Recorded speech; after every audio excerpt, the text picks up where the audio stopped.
So it's steamy out here because it's been raining like a mug. Here's my herb pot. Longevity spinach. It's surviving until it gets to its new home. That's for Super Sly Fox. With opal basil. It's looking really beautiful now. You can see how rich and deep the purple is on that. Cilantro. Pineapple sage.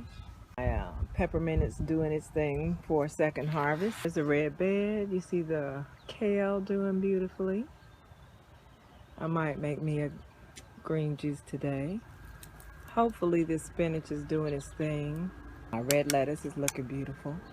I don't know what's going on with this verbena here. Maybe it's longevity spinach, and they're doing really nice. A problem that I caught with the ones that I took inside was aphids, I believe. At the very tip there was little blackness. So I presume those are aphids. Longevity spinach is hungry. I need to feed it like it feeds us.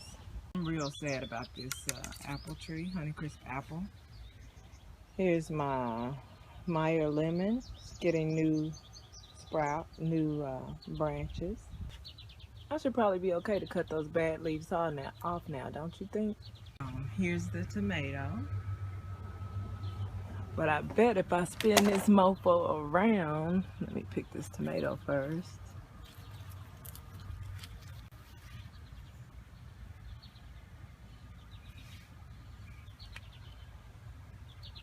Nice. What? See? I told y'all. Broccoli. With lots of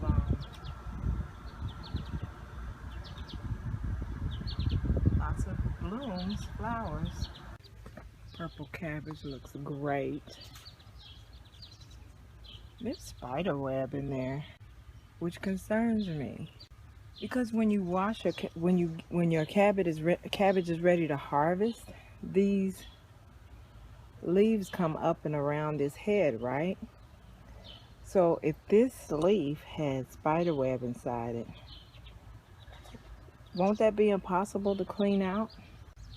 And if you think about it, when you have your cabbage head, you just take the core out, but the leaves are wrapped around each other like this.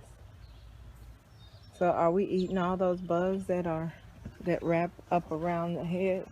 A purple cabbage here. Another one that I just put there last week. I should have put that back collard on this side though, further away from my cucumber.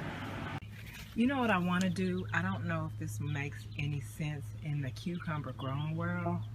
It seems like to fight the powdery mildew earlier, the way that I do with tomatoes, is that I should cut these, because I see the little powder stains already. I think I should cut these the bottom leaves off. The stem on that red okra is not as rich as these other ones. It might be because it's younger though. I brought these out because I wanted to give Super Sly Fox a nicer, longer, thicker branch, but should have left them inside, I guess. I think I'm gonna also cut the bottom leaves off of this broccoli, because why not? They just have holes, they're old, and they're not accomplishing anything here. So pretty much scalped it at the bottom. As you can see, they're just all flowers down there now. A couple of cucumbers starting, but I think that by doing that I can hold off the powdery mildew for a minute. But we're going through this together, so we'll see. The only thing now is I don't know which cucumbers will be Space Masters or which cucumbers will be the ones Mr. got me from the nursery. Man, look at these collards. I'm gonna make some more wraps. But this time, the leaves are so big, this time I'll probably make them more like, they'll look more like enchiladas. These are the rhubarbs. Here's my herb pot. Everything's nice. And here's a mulberry, okra, and baby watermelon, broccoli, tomatoes. It needs water. It is so thirsty. Maybe it could use a little feeding too. It looks like a dirty ass little thing. Cuties, mandarin orange, Meyer lemon, dead honey crisp apple, longevity spinach, is hungry, and I don't know what this is on the ends.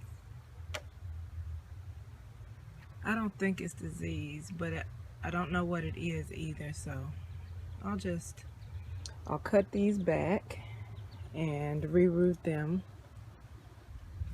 I don't know what kind of nonsense that was on these lower leaves here. These lower yellow leaves had, maybe that's a little bug or aphid or something, but aphids are usually at the top anyway. I usually know that plant to be resistant to, yeah, I don't want to keep these leaves in here. I don't want to get whatever that is on my finger either, but this is my cabbage, and it doesn't look like it's getting much bigger. I mean, that could easily be because it's been really hot, and perhaps cabbage is a cooler crop. But these onion tips are growing really slow. They usually, for my green onions, they grow back. They've always grown back really fast, but they aren't really growing very fast for me here. My kale looks pretty good.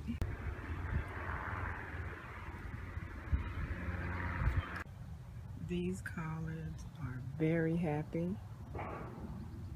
Very happy. A couple of purple cabbage. I scalped the bottom of my cucumber to minimize the spread of powdery mildew, and it's looking good so far. Look at that.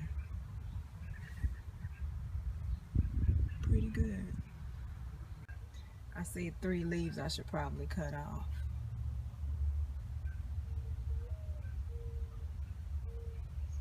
I think I need to harvest some collards, whether I want to or not. Rhubarb. Looks really nice. I didn't know I had some cucumbers breaking through the fence. But I think I might go ahead and let them climb up this backside because why not? My mother verbena from the nursery this year. I need to top those off because they are flowering again. These are additional backup tomatoes.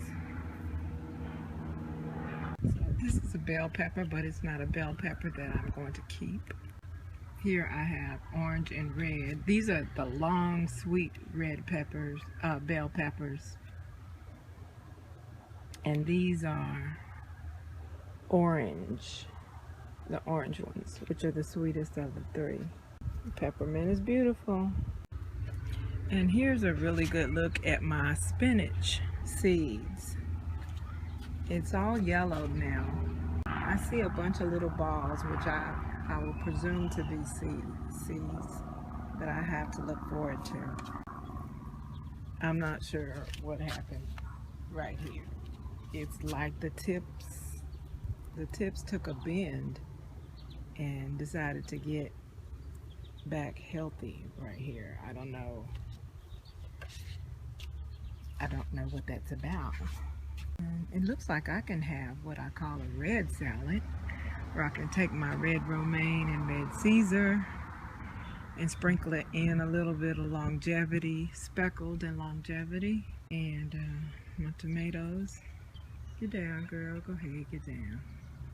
Get down, girl. Go ahead, get down. That looks like it needs to be fed. That I'm also going to trim these outer leaves that look really bad. And I don't see that they're pulling any nutrients into the plant. And if they are, they're pulling them away from the sprout. So, yeah, I'm gonna scalp those. I wasn't necessarily looking for my pineapple sage to get this big. I mean, look how full those leaves are. That's one leaf. But it always does that to me.